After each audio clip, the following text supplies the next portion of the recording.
Kosh, and I'll just put spotlight on myself, so everybody else doesn't come on the recording when it's go on the YouTube. So very warm welcome everybody on our yoga therapy self-management program. The whole idea of this program was to use yoga therapy for your own self-care. And when we talk about yoga therapy, I picked up Panchakosha therapy. So yoga therapy based on the 5 koshas, which includes Annamaya Kosha, Pranamaya Kosha, Manomaya Kosha, Vijnanamaya Kosha, and Anandamaya Kosha. These koshas are not different, but they are the whole concept of our human existence. So Annamaya Kosha is physical body, which we know as body, our body. Pranamaya Kosha is the vital force, which we know as energy, breath, flow of the life. That is Pranamaya Kosha. Broadly, we do refer. Manomaya Kosha, literally, we are talking about mind, and according to the Eastern philosophy. And then we have Vijnanamaya Kosha. Roughly, we translate that to the intellectual sheath or intellectual self. And Anandamaya Kosha is referred as self, the conscious, the being, understanding myself as a whole person.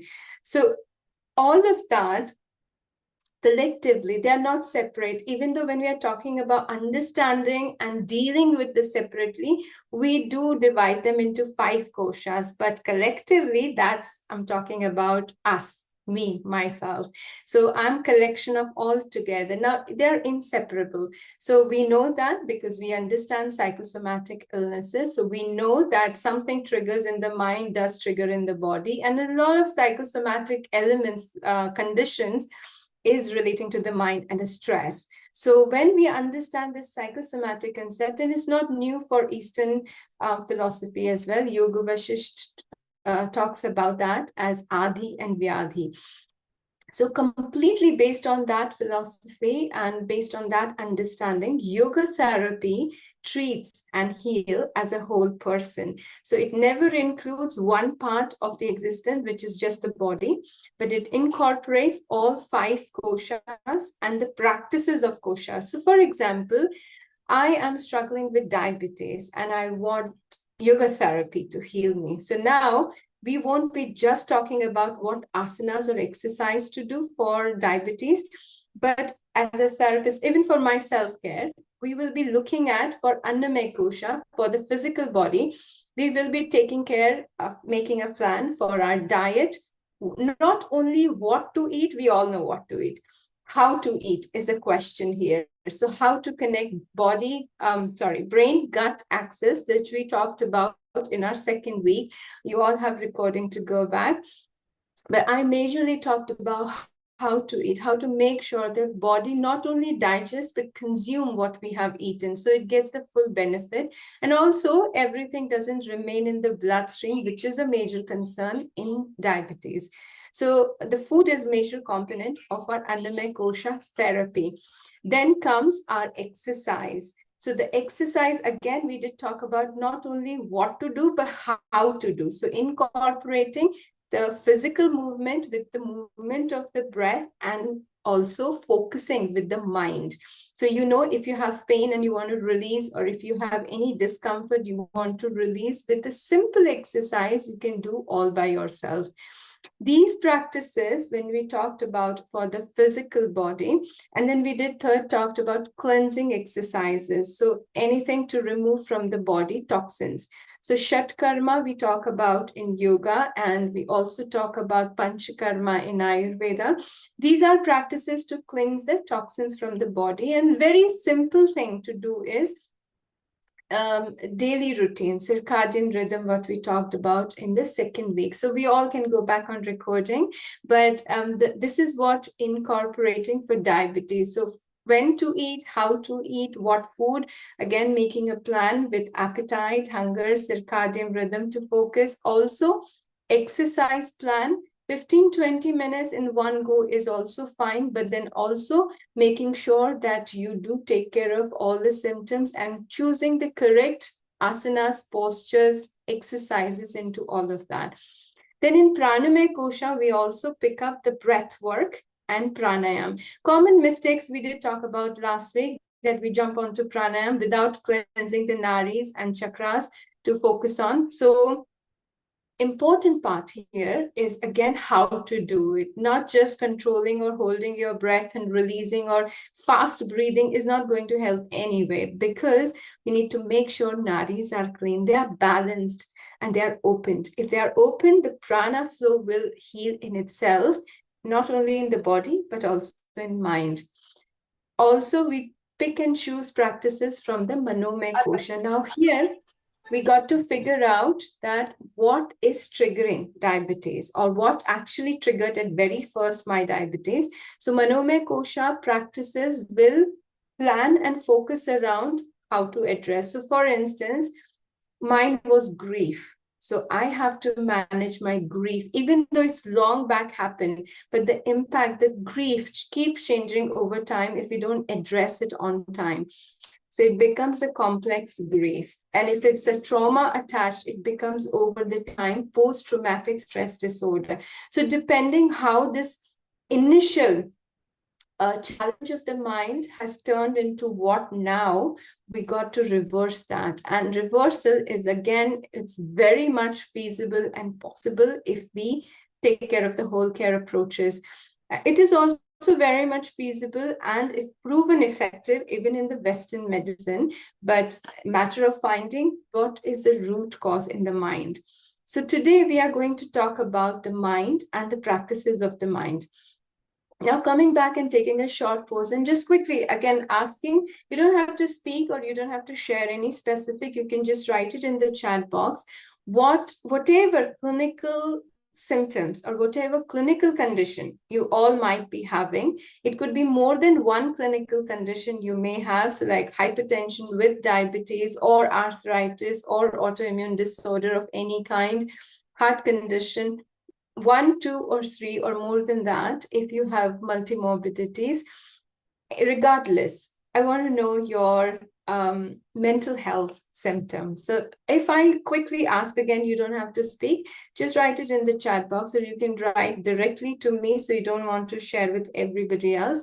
Oh dear, I don't know how to write in a chat box. I don't know how to do that. You can speak. You can speak. So that is the clinical condition you're writing in the chat box right now. But regardless of whatever condition you may have, I would like to know your emotion, your constant mental health issue. Like, for example, anxiety is a common symptom you experience. I'm not saying you're an anxious person. I'm just saying most common what you experience. Is it anxiety? Is it depression?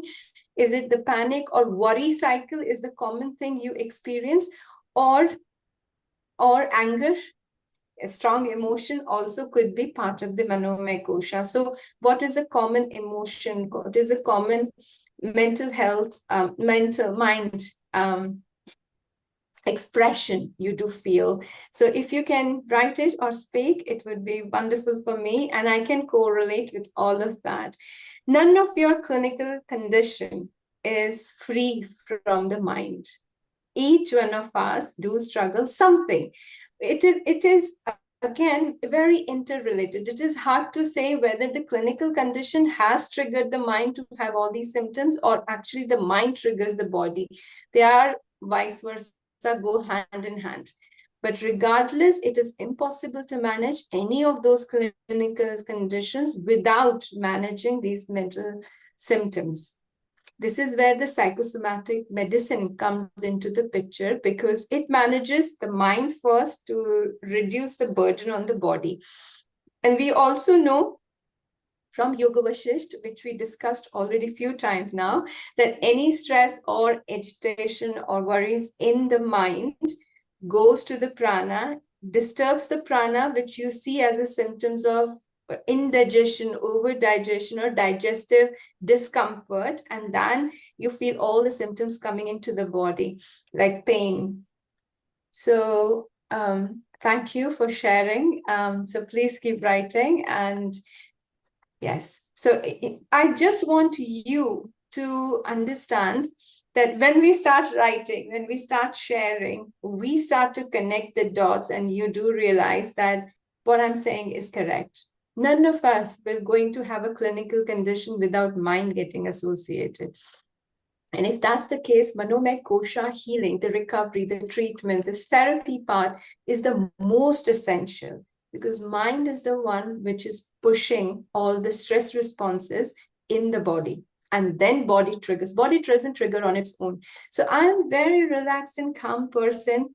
In general, there is very less likely my blood pressure will spike out of proportion until unless there is a secondary pathology, there is a secondary reason, or there is a pathology associated, which is a dysfunction in the body. But otherwise, it's less likely. But if I am a person of over worrying, anxious, or very angry personality A type, then this itself will trigger my blood pressure.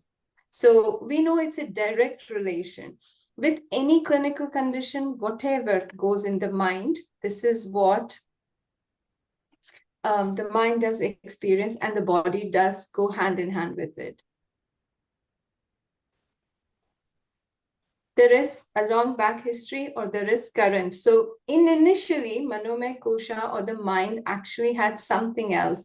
But over the year, it changed to something else, is also a different story. So let's going back into the history, whatever and wherever it started, that is important to consider, just to understand that what we were struggling with. And then now, how much it has put more pressure on it. So let's understand mind first, to understand its therapy. When we talk about mind, mind is just not one thing we are talking about. I'm going to address it as per the yoga philosophy, as per the yoga sees the mind. So it includes manas, buddhi, chitta, and ahankar, four components of the mind. Manas is what perceives, so our senses. Whatever we see is the very first impression, what we perceive, what is coming. So we all are here. What I see is lovely, beautiful smiles, but this is my perception sitting on this side. This is what I'm perceiving. And then quickly that gives a reflection in my brain. So the mind, the another component comes and say, oh, I see, Rani ji. So my memory, what I perceived, my memory puts a name on it. So each one of you, I recognize, I'll put a name on it. So that is my memory. Chitta. Chitta is memory in Sanskrit here, which collects all the information.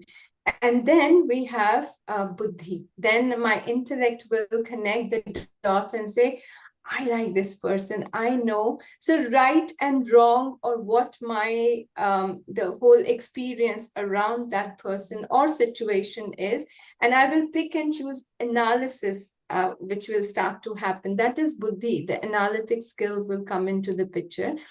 And ahankar. So then at the end, I say, I don't like him, or I like her very much. So that is something when I associate this particular person or situation with my feeling and say what I like or I don't like, that I-ness, the ego, when it comes into the picture. And that I-ness actually goes with the strong likes or dislikes. So whatever I don't like, that is more likely to be a triggerer. Things which we like, we actually feel good about it, isn't it? So the things, dislikes, the strong dvesha. Sometimes strong likes also can trigger. For example, very strong attachment with somebody, but he didn't return my call, so I'm very angry. So here, my I-ness is actually attached with strong attachment, strong liking. I want him to call me and update me what's happening, but he didn't do it, so my ego gets hurt. All that what is happening, it's all part of the mind, because this is where this whole information is getting processed. Now, if I may use an example of the last week discussion without naming, we were discussing in the session of Manomaya Kosha what and how somebody, we all had a situation where somebody actually hurt us constantly. Now, is that really the hurt happened? Because other person actually don't feel they did hurt you. Most of the time, that's what happens, that other person may not even realize that he has done anything to hurt you because it wasn't intentional. Even it was intentional, they don't think that it has any reason that you got hurt. but we got hurt. What is that here getting hurt in the mind, or our emotions getting hurt? It is the ahankar. It is my ego. I have expectation. I want something according to my belief, according to my own understanding. I am right. I'm not saying it's all wrong expectation. What all I meant is, according to my upbringing, understanding, perception of the world, how I grew up, how I perceived, how I become, all together will count. This is where we say cultures, the environment, everything counts, because that's what makes my mind.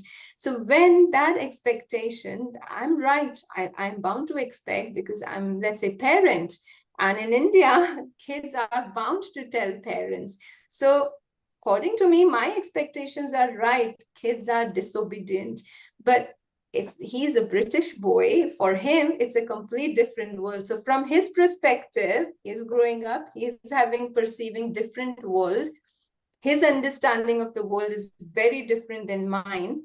Regardless, we both will see the same thing differently. And if that is, when the clash comes, when the ego comes, when I'm associated with my expectation, I want things this way. I like things this way, and that's not happening. Then I get hurt. What's the first response of that hurt? Depends. How will I respond? So if I'm hurt, the very first response is I get angry, or I may get sad. So the depression could be the first response. I get low, I feel low. Or I may get hyper, so I may get angry. So again, that depends on my own very particular responses I'd like to respond this situation to.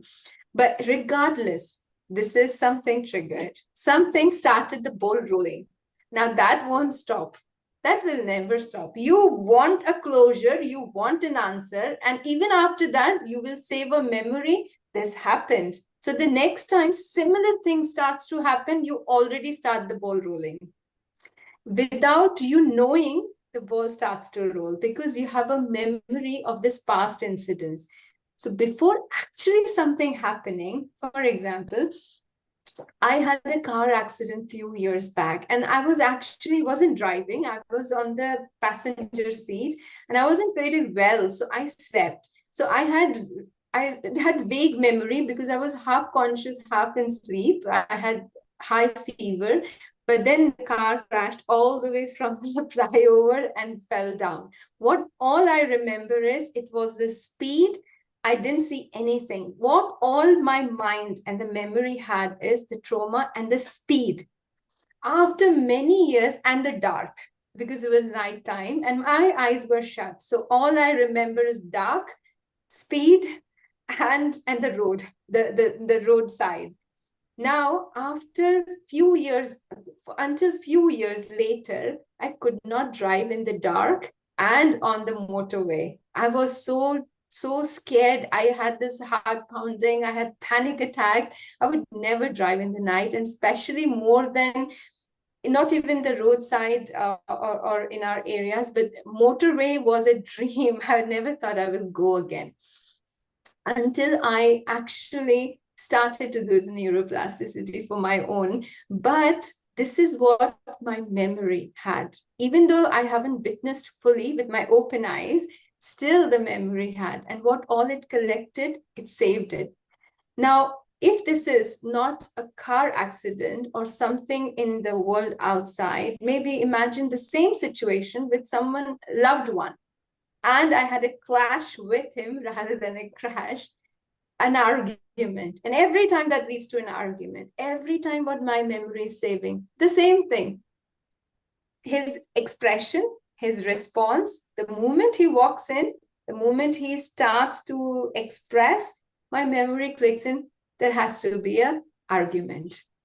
Don't we all feel that? Prejudice? We always have that. Yeah?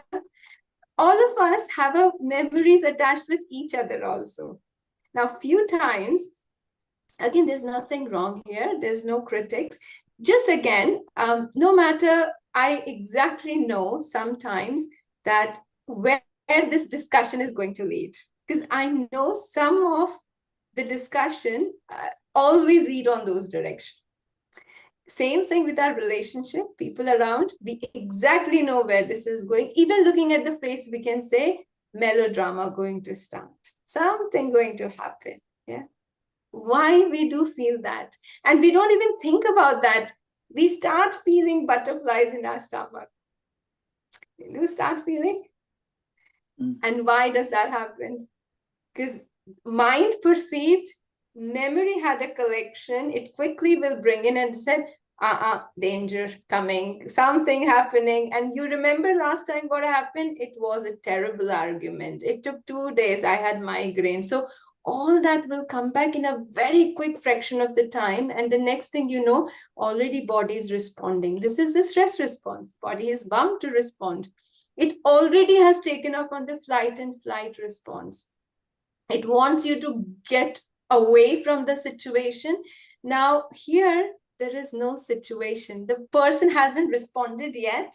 There's no argument yet. So the other mind says, if I go, then argument will go bigger. So let's stay here. Now, in that staying movement, what all you're doing is pushing your whole body to the stress response. Unknowingly, it is very natural that's happening. Until we resolve and create another memory, we start to understand whatever we have perceived, and we start to rectify that in the mind and tell mind not to react because nothing is going to happen. Body will not stop, no matter how much you do the breath work. Now I tell you another interesting part.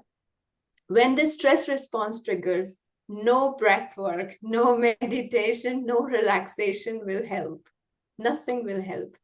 What all it help is, once your mind perceives again, the stress is gone. Automatically, the relaxation response kicks in. So what helps here is changing your perception. How do we change our perception? It's practices. So that's where the therapy comes. So far, everybody is good? Agreeing? Yes, we agree to that, right? Okay.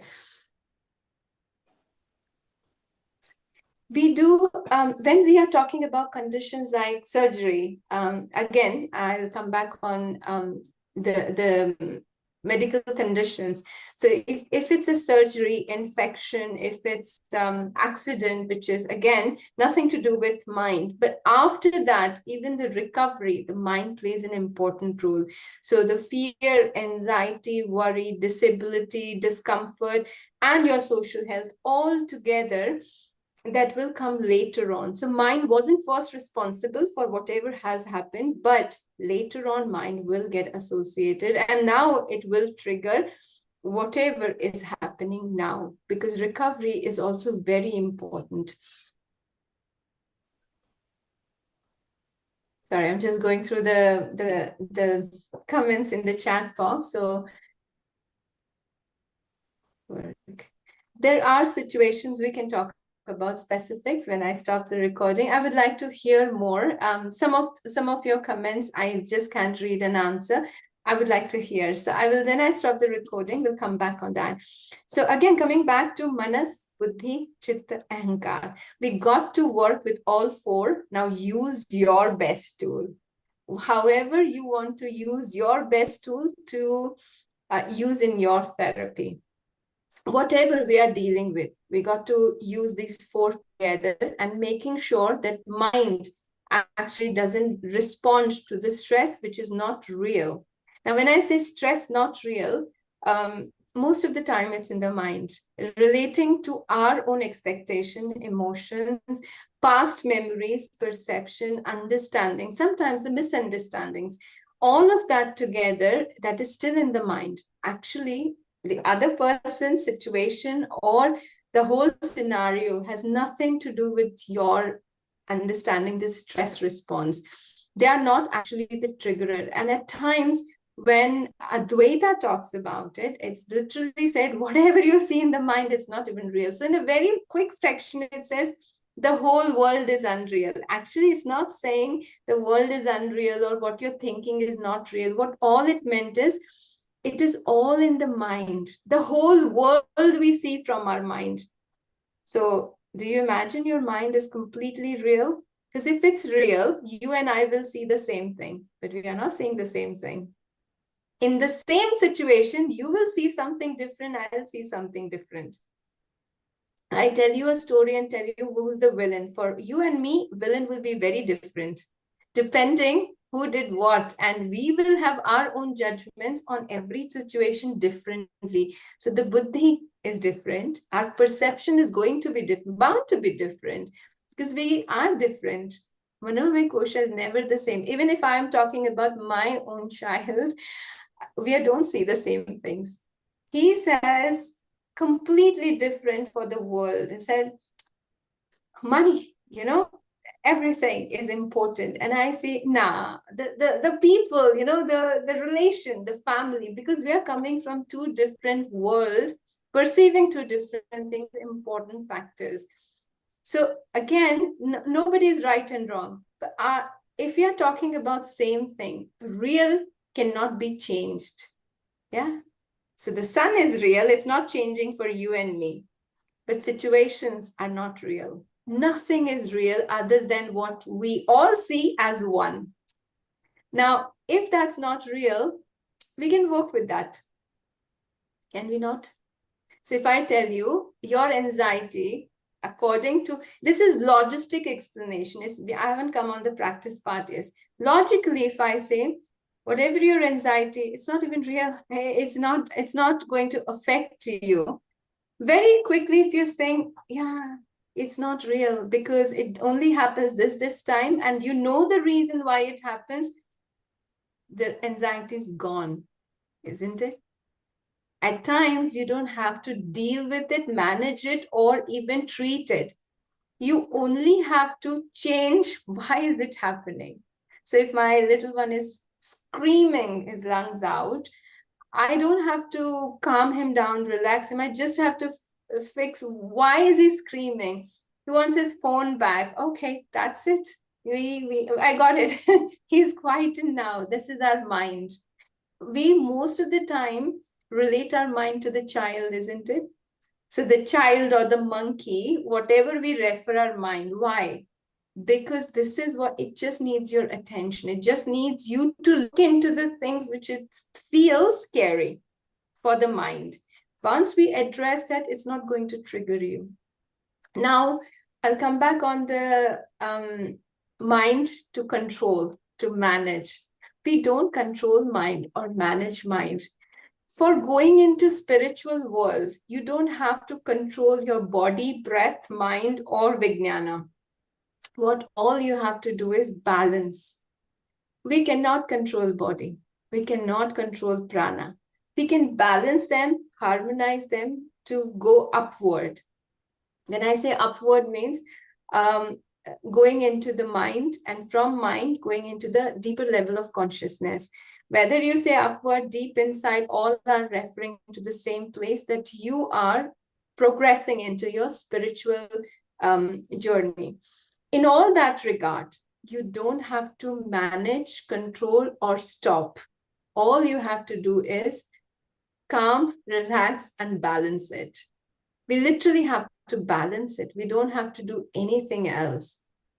Once it's balanced, there is a very, Ayurveda says, Indian philosophy very much refers to this, that world outside is, we are exact replica of the world outside.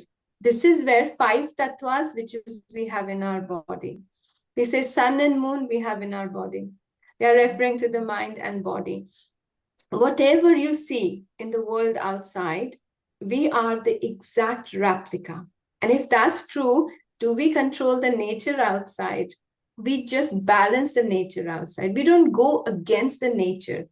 But in myself, in my life, I constantly go against my nature. What is my nature? My nature is my happiness.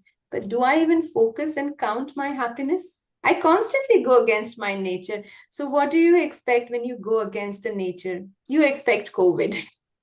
Recently, you expect COVID. You cannot say, why did virus come? Somebody went against the nature and did something very unnatural, which was never supposed to happen.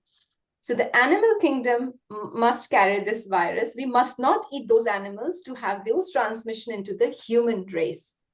Unnatural.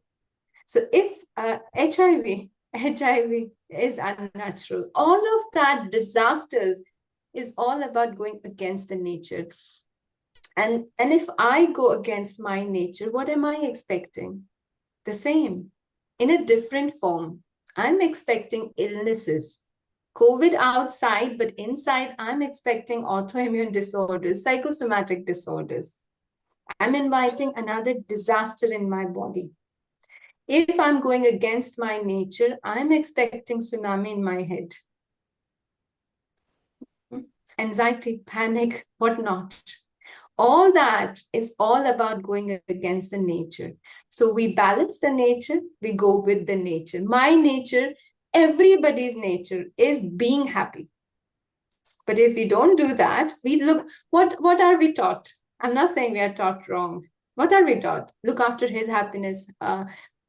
People around you should be very happy. They should be this, and you should take care of this. Yes, I agree. You should take care of yourself as well. There has to be a boundary. And you have to be a priority, because if you go against your nature, against your happiness, you are doing the same mistake what we all did. We all faced. We didn't do it, but we still faced. It will not only affect you, but it will affect everybody around you. So, simple rule of Manomaya Kosha is going with your nature. Mind will not have agitation, disturbance, or any disorders if you look after your mind. What is it talking about? So the first thing is, why does it do what it does? Why is it anxious? Why is it panic? Why is it go into worry cycle? What triggers that? Let's talk about the cause. First rule is, let's talk cause. What is causing it to go into this ride? Naturally, nature doesn't start disturbing on its own. Something happens. What is happening here? What is the root cause of my worry? And if we know that root cause, from your intellect, consciously, you can change that. That is one thing we can do with logical. And I know a lot of us here are the logical mind. So using Manomaya Kosha, two ways. One is logical mind. So you start with your logics, make sense of it, what's happening in the mind, and then replacing and changing and giving it a logic that, okay, I got it now. I don't have to do this. And make a plan and we follow that. That is logical mind. The another is the emotional mind, the creative mind. We say the right brain, left brain. If you're not a person of logic, but you are very sensitive. Now, this is one of the categories psychology now says, highly sensitive people. We all are sensitive people. We all are human. But specifically, if we say highly sensitive people, means you can be disturbed or you can be upset with any small thing, which normally people don't get upset. So you are tagged as a highly sensitive person. And if that's what you are, I would say you're a highly emotional person. Now, whatever we tag it, but if that's what you are, you got to work with emotional approach. More of the approaches, because logic and the planning will not work here. What we have to work here with around the emotion. Whatever you feel, you express. So the form of expression can be any art, any color, any singing, any dancing, talking, writing. Expression has to be your artistic way to let it out of your system. So that could be another way managing in the therapy. Now, most commonly, Manomaya Kosha therapy does include sound, because that's, again, we call it mind sound resonance technique. This is coming from S. Vyasa, Swami Vivekananda Yoga Anusandhan Sansthan. That's S. Vyasa in India. They are the one who invented these techniques to help people work on themselves. And you will find a lot of recordings on YouTube. So find MSRT. That's one of the Manomaya Kosha practices, mind sound resonance technique. This is 8-step method, and then practitioner guide you through basically sound is what used to or the chant, the sound vibration are used to calm the Manomaya Kosha. These are simple management, temporary management. This is not permanent solution. Permanent solution still has to go back to your managing and balancing with nature. But you need to relax first. So mind sound resonance technique could be one method. Sound, using sound. Then we can use, some of us are very, very creative. We can see, visualize images. We can create images in our mind. So if I say close your eyes and visualize Lord Ganesha, some of us can beautifully visualize Lord Ganesha. Some of us cannot even create an image. I can create an image. But that is, again, if you are a person who can work with images, then imagery techniques, mind imagery techniques is one of also technique where you are given an image, you work around with that, you make it bigger, smaller, and then that's where the mind goes around and you relax the mind. Then there comes is emotional techniques. So you go into the relaxation phases, just like what we do in the kickstand. I'll take you into relaxation stages. Then here we invoke an emotion, whichever is troubling you. You work with that, you neutralize that, and you let it go. Most of the time, it sounds very easy, but it is very difficult. None of these techniques are very easy to do it, and they are 100%, because all it depends on you. All it depends how you're practicing it. And it is also a temporarily relief. If you want to work around mind, you've got to work around the permanent solution. Otherwise, it keeps bouncing back. It'll keep coming back on the same point. You got to completely fill that point so it doesn't come back on that. It'll go on something else. Mind will be a constant movement, and that is never a hurdle in your spiritual journey. Mind is the only one which can take you in your spiritual journey. So if I say, what do we understand by spiritual journey? Going within, realizing ourselves, whether we are in the hunt for God or the self. Ultimately, we'll find God, we'll find within ourselves. We know Kabir Das Ji, we know Mirabai. They all talked about Ram. She did sang so much about Krishna, but what at the end, we are the one. So regardless, whatever we are trying to find, whether God or myself in Advaita, that is the spiritual journey. And how do I reach there? How do I find God or myself? How do I become one with Krishna? With mind only. So imagining controlling your mind or removing your mind. So I say, forget about your mind. You can't think anymore. What do we imagine a person without a mind? I just want you to imagine a person having no mind. What do you see? In a vegetable stage. Coma. He's alive. The heart zombie also is one. But the first thing comes is the coma, isn't it? Your mind is not active. Your body is fine. It's doing all its function. Your breath is ongoing, but your mind is inactive. It's not responding to anything at all. So you're in coma, vegetation state. Even if you're not in coma, your eyes open, but your senses not working. You're not responding to anything. Manas is not active.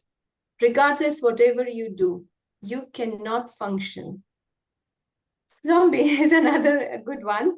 Or else, if your mind is not in a correct flow or in a balanced state, what do we know? Disorders.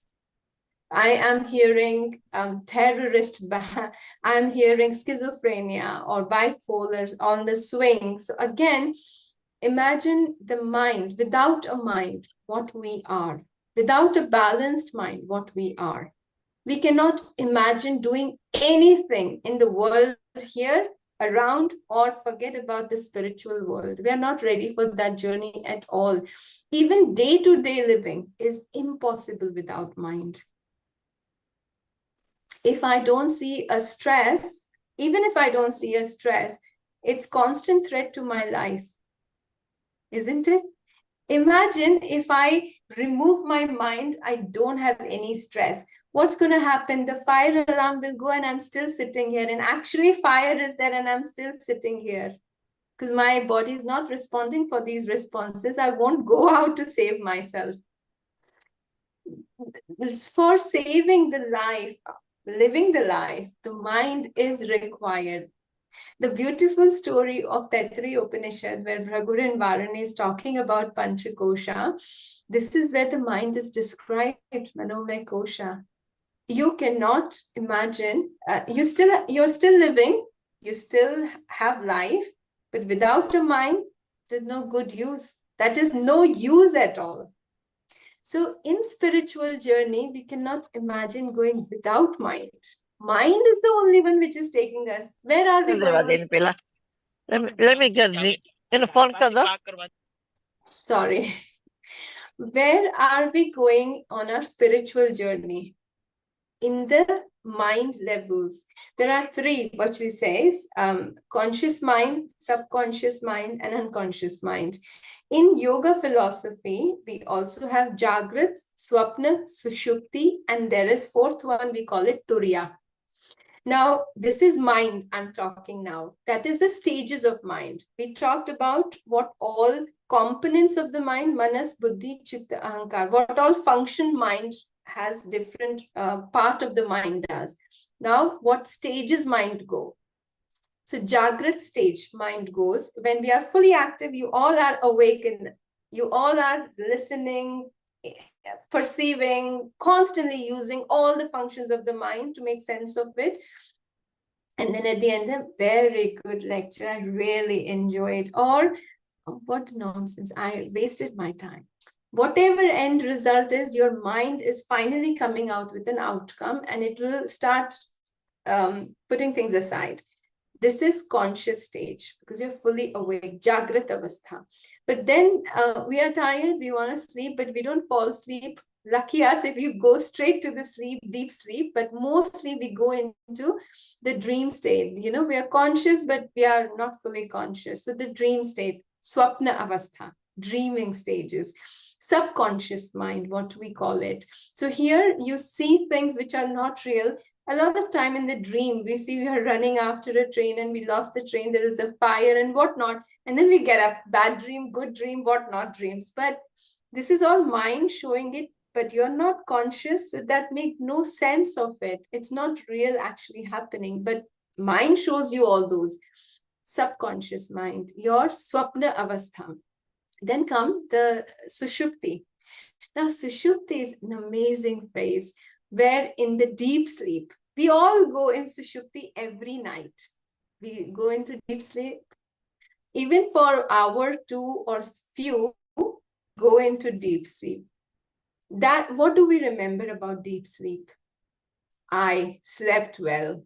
I had a good sleep. You only know about you, nothing else. But you come back from the Sushupti, deep stages of unconscious mind. You always come back, get up in the morning, and then you all remember is, I had a good sleep. How do you know you had a good sleep? How do you know? You were in unconscious. Because you were still there. Who is this you there? This is what explained in yoga, Durya. It says you are witnessing. You are the one changing in all the phases. Your mind is the one changing in all the phases. And it becomes one with you in Turiya. Now, in Turiya, you go beyond these three phases and you become one with yourself. This is what we do in meditation at times. If you remember in meditation, some of you might have experienced, it might stay very short period, but you go there and you just there, nothing else you remember or know or can concentrate or focus. And then you just become one with everything. You are fully conscious, yet you're not in the conscious world. This is the meditation we are talking about. Consciously going into Swapna, Sushupti, and Turyavastha. And coming back with your wishful will. Not as like sleep, you have no control, you get up whenever your sleep cycle is over, you get up and you start working. Not like uncontrolled way. You have full control over that. Also meditation can, mindful therapies can help, and that's what Manomaya Kosha we use to do all of that. So the stages of mind you can use most of the time for the therapy or anything you want to manage. I've constantly reminding everybody not to do it when you're in conscious mind. When you're on the high tide, when you're angry, don't do any of this. This will not work. Mind is not ready. It's not down yet. The conscious mind, you all can do is to bring it down to calm or relax and then work with it. This is where in meditation, we start with relaxing your breath, body, so mind relaxes. And then you take it to the right. Yes? All good so far? Good here? Yeah, I'll take a little pause just to see everybody's following. I've forgotten anything to address here?